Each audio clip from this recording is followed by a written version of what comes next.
Olá, tudo bem? Sou o professor Celso Payan e hoje vamos falar a respeito deste livro, Antologia de Poesia Portuguesa, século XVI.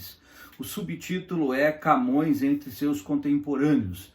Trata-se de uma antologia, de uma coletânea de poemas organizada pela Sheila Moura Rui e publicada pela editora Sete Letras. Então veja só que interessante, Normalmente, quando a gente estuda o classicismo, quando a gente estuda a literatura do século XVI, se pensa em Luís de Camões. Se fala lá do Francisco Sá de Miranda, que é o autor que levou o doce estilo novo da Itália para Portugal, mas não se fala muito sobre outros autores. Se fala do Francisco Sá de Miranda, não é um pouco, e principalmente, quase exclusivamente, do Luís Vaz de Camões. É lógico, o Camões é o grande poeta do classicismo, então não é por acaso, não é sem razão. No entanto, é sempre interessante a gente ter uma visão de conjunto, quer dizer, ter uma visão de conjunto do século, de uma época, no caso, o classicismo. E o que foi o classicismo? Só para a gente lembrar um pouquinho. Foi um período literário que está ligado àquilo que ficou conhecido também como Renascimento, quer dizer, a recuperação de características e de práticas poéticas, práticas artísticas de modo geral, que remontam ao período clássico greco-latino, particularmente o período romano, quer dizer, o século I a.C. Nós estamos no século XVI, ou seja, 1600, 1700 anos depois. Então há uma retomada de alguns preceitos poéticos, de alguns preceitos literários, exatamente nesse período do classicismo, com acréscimos, não é? O que os Francisco Sá de Miranda fez em 1527? Ele morava na Itália, então ele trouxe da Itália aquilo que ficou conhecido como doce estilo novo, o que significa escrever soneto, que era uma prática comum no Renascimento. Começou ali com Francesco Petrarca, no século XIV. Quer dizer, alguns dizem que não foi exatamente o Petrarca quem inventou o soneto, mas sem dúvida nenhuma foi quem imortalizou como prática poética clássica. O soneto, para lembrar, é aquela composição poética que obedece a um padrão. São sempre 4 estrofes, sendo 2 quartetos, 2 tercetos. E normalmente os versos têm 10 sílabas, um verso decassílabo. É porque existe o verso alexandrino também, de 12 sílabas, mas normalmente é o decassílabo. Este livro aqui, como eu disse, é uma antologia. Então ele traz uma série de poetas. Há aqui a listagem no final do livro, vou mostrar aqui para vocês. Olha aqui, tem até uma biografia. Então, por exemplo, Frei Agostinho da Cruz, André Falcão de Rezende, Antônio Ferreira, olha quantos poetas. Cristóvão Falcão, que é até um pouco mais conhecido, Bernardinho Ribeiro também, Diogo Bernardes, também conhecido, o próprio Francisco Sá de Miranda, o Heitor da Silveira, olha quantos, o Luís de Camões, naturalmente, Dom Manuel de Portugal, Pero de Andrade Caminha, não é o Pero Vaz de Caminha, que é outro, Pero de Andrade Caminha, entre outros. Então é uma coletânea, quer dizer, uma antologia, vale a pena conhecer, até para que a gente perceba aquilo que se chama de espírito da época, quer dizer, o que outros escritores escreveram, sobre o que escreveram e como escreveram. Isso ajuda até a entender a poética do Luís Vaz de Camões, que é o grande poeta do classicismo. E o livro é dividido aqui em temas.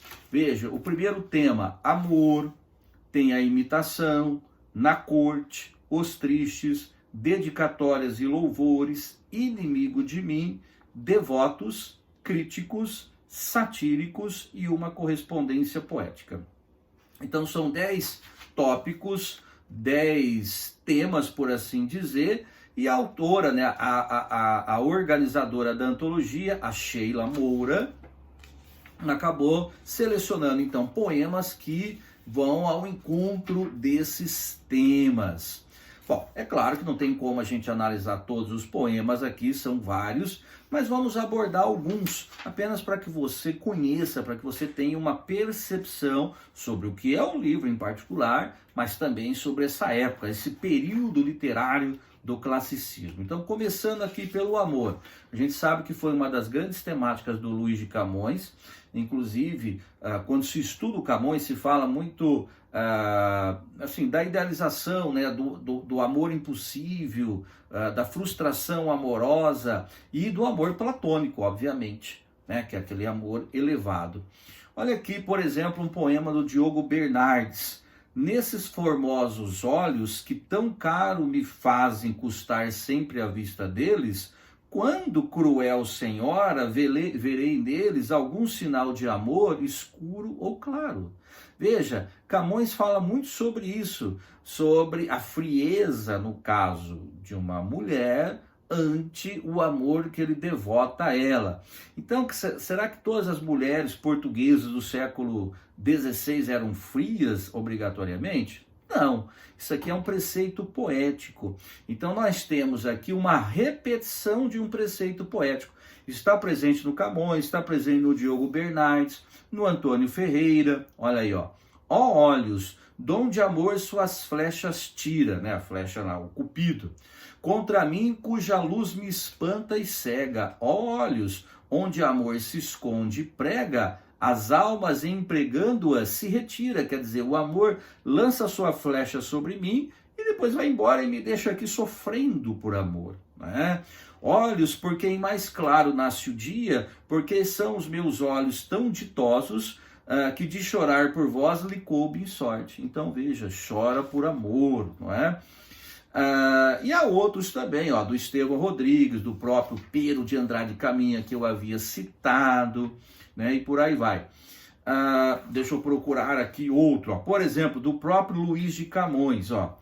Se tanta pena tenho merecida em pago de sofrer tantas durezas, provai, senhora, olha só o tratamento, né? Senhora, em mim vossas cruezas, que aqui tendes uma alma oferecida. Quer dizer, estou me oferecendo para sofrer por vós, senhora, né? Nela experimentai, se sois servida, desprezos, desfavores e asperezas, que mores sofrimentos e firmezas sustentarei na guerra desta vida. Mas contra vossos olhos quais serão? Forçada que tudo se lhe renda, mas porei por escudo o coração. Então aqui é um embate amoroso, quer dizer, quem é que vai ceder, quem é que vai se revelar o mais fraco, né, nesse jogo amoroso. E há vários outros aqui poemas nessa linha, não é? Bom, adiantando aqui um pouco, né? Nós temos, olha aqui, amor pela, tem até os subtítulos, amor pela passiva, amor pela ativa, no sentido, né, de quem ama ou quem é amado. Bom, uma outra prática muito comum no classicismo, que perdurou no barroco e no arcadismo, romantismo, não ia falar romantismo, mas esquece, né? Aí é outra coisa. É a imitação. Era muito comum um poeta imitar o outro, isso inclusive era valorizado. Não é claro, a cópia pura e simples, mas sim a imitação. Quando você imitava um poeta, significava que o poeta imitado era bom. Então, ele crescia, né, no cenário ali poético. Quanto mais imitado ele fosse, mais assim importante ele se tornava. Imitado, né, não copiado, bem entendido. Olha aqui um poema do Luís de Camões. Eu cantarei de amor tão docemente, por uns termos em si tão concertados, que 2000 acidentes namorados faça sentir ao peito que não sente. Então, quer dizer, ele vai fazer um poema tão bonito, tão interessante, que até quem não ama vai se apaixonar. Olha só como é que o Pero de Andrade Caminha escreve o mesmo tema, a mesma ideia. Eu cantarei de amor tão novamente, se me ouve aquela de quem sempre canto, que de mim dor e mágoa e dela espanto, terá a mais fera, inculta e dura gente. Quer dizer, mesmo a pessoa mais dura ficará apaixonada. Então perceba, né? Nós temos uma relação poética entre os dois poemas. O Pero de Andrade Caminha praticou plágio? Não, ele né, imitou o Camões, quer dizer, ele disse, olha, o Camões é um grande poeta, vou imitá-lo, não é? Olha aqui um poema muito famoso do Camões, ó. Alma minha gentil que te partiste, tão cedo desta vida descontente, repousa lá no céu eternamente, e viva eu cá na terra sempre triste.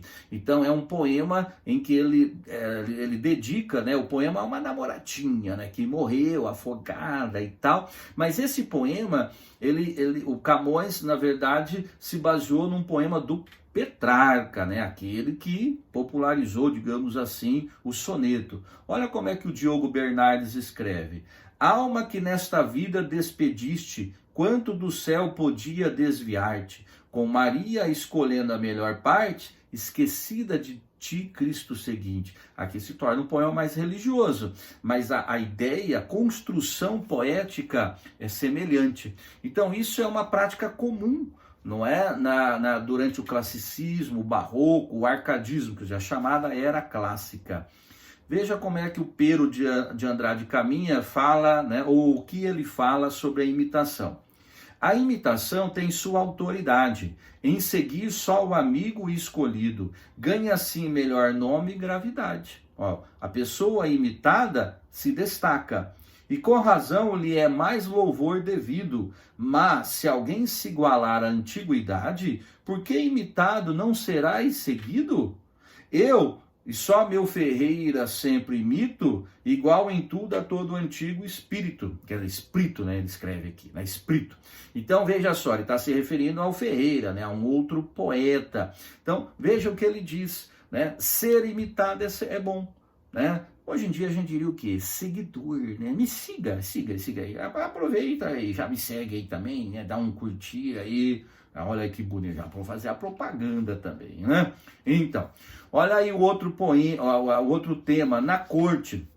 São poemas que vão tratar sobre a vida fidalga, a vida da nobreza. Alguns poemas não são sonetos. Esse aqui, por exemplo, é um longo poema em oitavas versos, né, estrofes de 8 versos, tá bem? Mas assim, há vários sonetos também. Aliás, é o mais comum aqui no livro, os sonetos. Olha aí, por exemplo, um poema dedicado a Dom Felipe da Aguilar, então certamente um nobre, não é?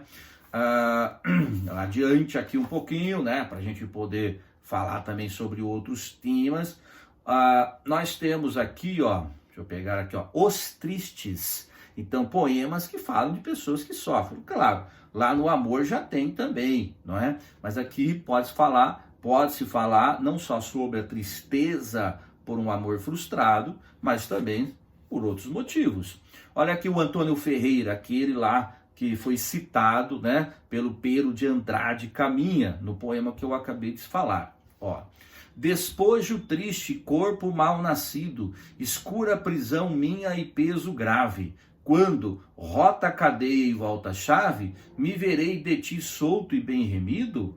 Quando, com o espírito pronto aos céus erguido, depois que esta alma em lágrimas bem lave, batendo as asas com ligeira ave, irei aos céus buscar meu bem perdido? Olha aí, né?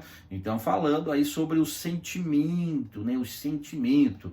Há um outro tema aqui, dedicatórias e louvores. Então, poemas dedicados aos amiguinhos, dedicados, por exemplo, ao nobre. Olha aí, ó, ao autor, por exemplo. Aqui tem um poema do Diogo Bernardes. Olha o título, Em Louvor de Luís de Camões. Quem louvará Camões que ele não seja?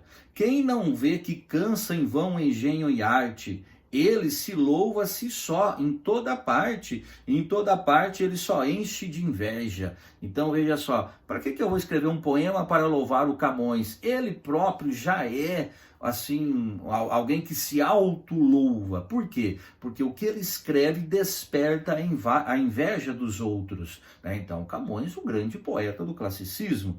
Quanto juntos num espírito ver deseja, né? Esse é espírito mesmo, né? Não é espírito não, tá? Quantos dons entre mil Febo reparte, Quer de amor cante, quer de Marte, pois mais não desejar, ele só veja. Quer dizer, ele pode falar da guerra, ele pode falar do amor, os poemas dele sempre terão destaque. Honrou a pátria em tudo e miga sorte, a fez com ele só ser encolhida, em prêmio de estender dele a memória. Mas se lhe foi fortuna escassa em vida, não lhe pôde tirar depois da morte um rico amparo em sua fama e glória. Então, aqui foi um poema escrito após a morte do Camões, né, de 1595, o Camões morreu em 1580, mais ou menos, né, não é uma data exata. E o Camões morreu pobre, até assim, passando dificuldades e tal, não só financeiras, né? Teve alguns problemas lá em Portugal e tudo mais.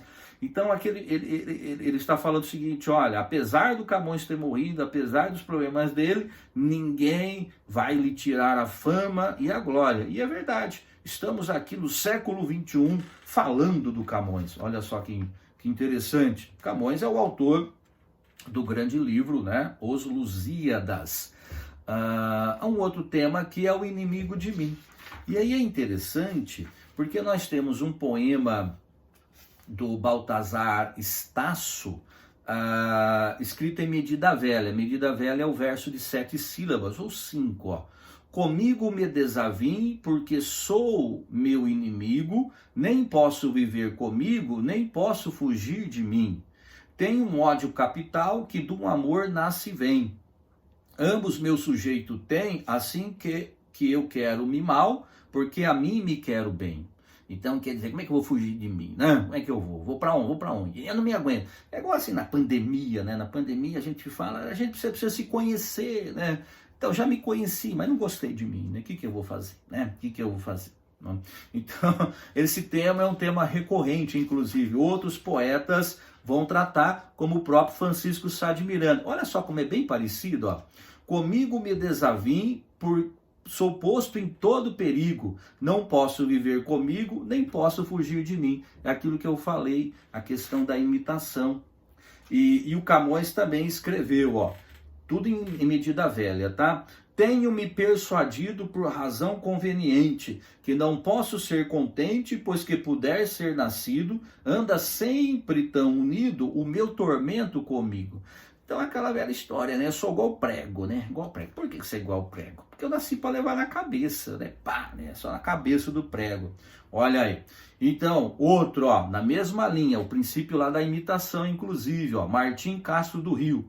Perdi-me dentro em mim como em deserto, minha alma está metida em labirinto, e posto em tal perigo, já me sinto cair noutro maior, nele encoberto. Olha só que interessante, né? Então são poemas que falam mais ou menos a mesma coisa. Bom, então há vários outros poemas e até outros temas. No entanto, esses são os mais importantes, né? O amor, a dedicatória, o inimigo de si mesmo, a imitação.